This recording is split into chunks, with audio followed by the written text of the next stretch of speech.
আরেকটা করে পাখি পাকা পেঁপে খায়, পাপিয়া পাখি পাকা পেঁপে খায়।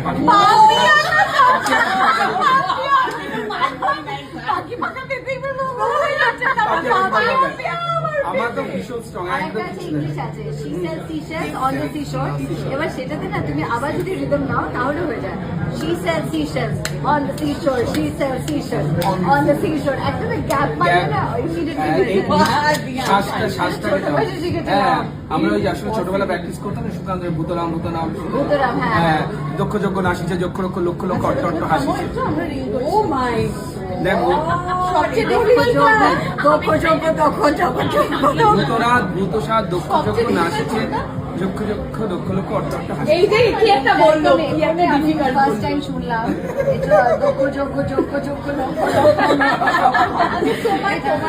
তুমি জানো তার মধ্যে সবচেয়ে ডিফিকাল্ট কোনটা লেগেছে? আমার তো তিনটে আমি জানি, একটা হচ্ছে পাখি পাকা পেঁপে খায়, আর একটা হচ্ছে জলে চুন তাজা তেলে চুন তাজা, জলে চুন তাজা তেলে চুন তাজা, আর আরেকটা হচ্ছে she sells seashells on the seashore।